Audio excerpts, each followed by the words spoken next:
एक लड़के ने सोने का एक टुकड़ा खोदा और उसे कैंडी समझकर निकल गया। नतीजा ये हुआ कि उसका शरीर मुलायम हो गया और तेजी से बढ़ने लगा। जब वो घर लौटा तो उसके माता पिता उसे पहचान नहीं पाए और उसे घर से निकाल दिया। लेकिन जल्द ही वो धरती पर अकेला इंसान रह गया, क्योंकि कुछ साल बाद एक छोटा सा गोरिल्ला चट्टानों से भर गया, जिससे आसमान ढक गया और तेजी से दुनिया के हर कोने में फैल गया। एक एक करके सभी जीव जंतु मर गए और इंसान भी नहीं बचे, लेकिन वो सुरक्षित बच गया।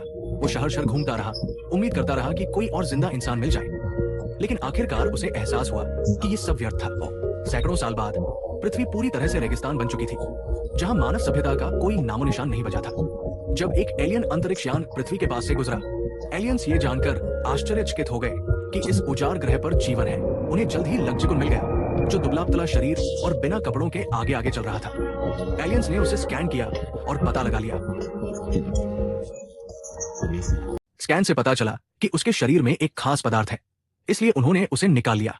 उन्हें यह जानकर आश्चर्य हुआ कि यह पदार्थ लगातार ऊर्जा उत्सर्जित कर सकता है, जिससे जीवन अनंत काल तक चलता रहता है, जो उनके लिए फायदेमंद था। यह एक अभूतपूर्व और महत्वपूर्ण खोज है, क्योंकि लंबी अंतरतारकीय यात्रा के दौरान इनका जीवन काल बेहद छोटा होता है। लेकिन इस पदार्थ के होने से उनके कबीले में जानवरों की कमी की समस्या की चिंता करने की जरूरत नहीं रह जाती। फिर उन्होंने बड़ी संख्या में प्रजनन किया। बदले में इस दुनिया के एलियंस ने पृथ्वी को पुनः सक्रिय करने का निर्णय लिया।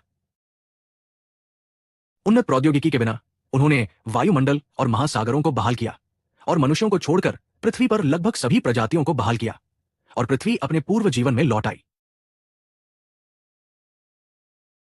एलियंस के चले जाने के बाद वो काफी समय तक जीवित रहा और उसने स्वर्ण पित्त को निगलने का विकल्प नहीं चुना, बल्कि उसे फेंक दिया। इसे एक मुर्गे ने खा लिया